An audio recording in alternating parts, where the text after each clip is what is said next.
बोरो खिलाड़ी, इनको जो रिजेक्टेड माल है, जो सातिक से जीत जाता है, उसको हाईजेक कर लेते हैं, तो इससे नहीं चलेगा।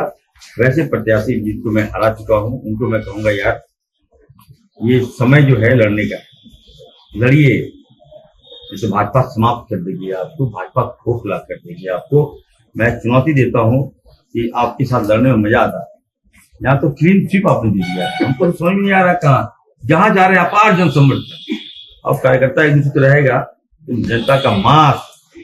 मैंने लोग कहता है कि आज एक बयान आया है इरफान अंसारी का कि कल नॉमिनेशन के पश्चात जो उन्होंने कहा सीता सोरेन के लेकर, न सिर्फ घोर आपत्तिजनक है बल्कि उनकी मानसिकता को दिखाता है कि औरतों के बारे, लड़कियों के बारे उसकी मानसिकता क्या है, वो क्या सोचते हैं। सोरेन परिवार की बहू है वो, तो उनके लिए जिस अपमानजनक शब्द का इस्तेमाल किया गया, क्या सोरेन परिवार इरफान अंसारी की इस बयान का खंडन करेगी? जो शब्दावली जो उपयोग किया गया, मैं समझता हूं कि एक संरक्षक भाषा है वो, और इस तरह की भाषा वही लोग इस्तेमाल करेंगे जिनके संस्कार उस तरह के। भारतीय जनता पार्टी मानती है कि एक तो झारखंड मुक्ति मोर्चा को उनके खिलाफ कार्रवाई करनी चाहिए, साथ साथ चुनाव आयोग को भी इस बयान का संज्ञान लेते हुए जो विधि सम्मत कार्रवाई है उनके खिलाफ की जानी चाहिए, ताकि चुनावों के दौरान भाषा की मर्यादा कम से कम बनी रहे। सभी पत्रकार बंधुओं का स्वागत है, और जो रोजाना मीडिया ब्रीफिंग इस वक्त होती है उसके माध्यम से कुछ अहम मुद्दे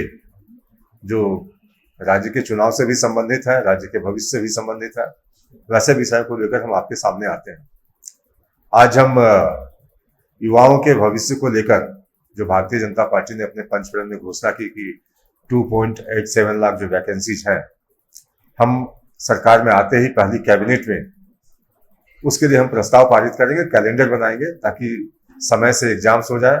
अब बच्चों के भविष्य के साथ जो इस वर्तमान सरकार ने खिलवाड़ किया है, 5 लाख नौकरियों का सपना दिखाकर या फिर बेरोजगारी भत्ता के नाम पर उनको जिस तरह से दिवा स्वप्न दिखाया गया, एक उम्मीद जगाई गई 2019 के चुनाव में, सरकार अब उस विषय पे बात भी नहीं करना चाहती, न उस विषय पर उनका ध्यान जाता है। तो कहीं ना कहीं जो वादा खिलाफी हुई वो हमारे लिए काफी चिंता का विषय है कि एक तो जो अभ्यर्थी होते हैं उनकी उम्र बढ़ती जाती है, उम्र निकलती जाती है, उसका खामियाजा उनको भुगतना पड़ता है। तो हमारी सरकार अगर इस राज्य में आती है, मतदाताओं का भरोसा हम जीत पाते हैं, तो पहली कैबिनेट में ही जो हमने पंचफलन में अपनी घोषणा की है उसको हम पूरा करके दिखाएंगे। और महिला सुरक्षा का विषय हमारे लिए बहुत गंभीर है, और हेमंत सोरेन की सरकार बनने के साथ ही जिस तरह से लॉ एंड ऑर्डर का विषय राज्य के अंदर चिंता का एक केंद्रीय बिंदु हो गया और आम जन अपने आप को असुरक्षित महसूस करते हैं, तो उसको लेकर भारतीय जनता पार्टी ने कई दफे सरकार को सदन में भी घेरा और सड़क से भी हमने प्रश्न किए। प्रदेश कार्यालय में प्रेस ब्रीफिंग के माध्यम से भी सरकार को सचेत करने की कोशिश की गई कि जो अपराधी तत्व आज हावी हो चुके हैं और गाहे बगाए जिस तरह से आदिवासी युवतियों के साथ, दलित युवतियों के साथ बलात्कार की घटनाएं बढ़ी हैं, 7,000 से ज्यादा अगर रेप के केसेस हों, एनसीआरबी के डेटा ये कह रहे हैं, भारतीय जनता पार्टी अपनी ओर से आरोप नहीं लगा रही है।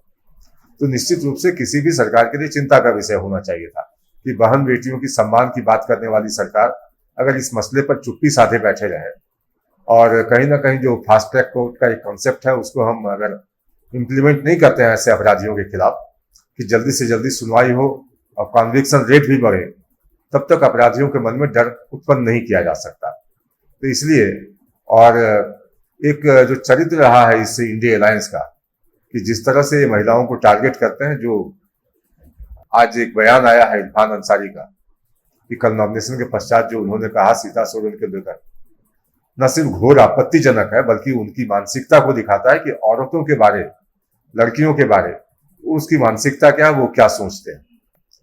तो जो शब्दावली जो उपयोग किया गया, मैं समझता हूं कि एक संरक्षक भाषा है वो, और इस तरह की भाषा वही लोग इस्तेमाल करेंगे जिनके संस्कार उस तरह के हों। तो भारतीय जनता पार्टी मानती है कि एक तो झारखंड मुक्ति मोर्चा को उनके खिलाफ कार्रवाई करनी चाहिए, साथ साथ चुनाव आयोग को भी इस बयान का संज्ञान लेते हुए जो विधि सम्मत कार्रवाई है उनके खिलाफ की जानी चाहिए, ताकि चुनावों के दौरान भाषा की मर्यादा कम से कम बनी रहे और कोई प्रतिपक्ष जो हमारा है, जो इंडिया सरकार में है लोग, अगर इस तरह की भाषा का इस्तेमाल करेंगे तो हमारे कार्यकर्ताओं से फिर वो शालीनता वाली व्यवहार की अपेक्षा भी न करें, क्योंकि आप अगर किसी को उकसाने की कोशिश करेंगे तो हमारे कार्यकर्ताओं ने कोई चूड़ी नहीं पहन रखी है। माकूल जवाब देंगे, सड़क में भी देंगे, जनता के बीच देंगे और आपके चेहरे को एक्सपोज करेंगे हम कि आप किस तरह से महिला विरोधी हैं, सोच क्या है आपकी चुप्पी किसी विशेष वर्ग से आने के बाद किस तरह से घिग्गी बन जाती है आपकी। तो कहीं ना कहीं प्रश्न के घेरे में आप हैं, कटघरे में आप हैं। आपको सारा स्पष्टीकरण देना होगा कि सीता सोरेन जो कल तक झारखंड मुक्ति मोर्चा की नेता हुआ करती थी, सोरेन परिवार की बहू है वो, तो उनके लिए जिस अपमानजनक शब्द का इस्तेमाल किया गया, क्या सोरेन परिवार इरफान अंसारी के इस बयान का खंडन करेगी या उनको रिप्रीमांड करेगी कांग्रेस पार्टी के प्रति अपनी आपत्ति दर्ज करा के उनको इस भाषा के लिए कहीं ना कहीं मैं समझता हूं कि संदेश देने की आवश्यकता है, ताकि महिलाओं का सम्मान सुरक्षित रहे। महिलाओं के प्रति जो आदर का भाव समाज में विद्यमान है, उसको कोई अगर डेंट करने की कोशिश करता है तो उसके खिलाफ सख्त कार्रवाई की जानी चाहिए। अरे वाह, तुम्हारे ब्लॉक को कोल्ड स्टोरेज मिल गया। अरे काहे का कोल्ड स्टोरेज? ये मैम ने तो बोला था हर ब्लॉक को कोल्ड स्टोरेज मिलेगा। हमको लगा तुम्हारे ब्लॉक को भी मिला होगा। अरे नहीं मिला है भाई, हमारे ब्लॉक को भी नहीं मिला। हमें तो नहीं मिला। आपको मिला क्या? इन्हें तो कोल्ड स्टोरेज नहीं मिला, आपको मिला क्या? thefollowup.in. Like, share, and subscribe. www.thefollowup.in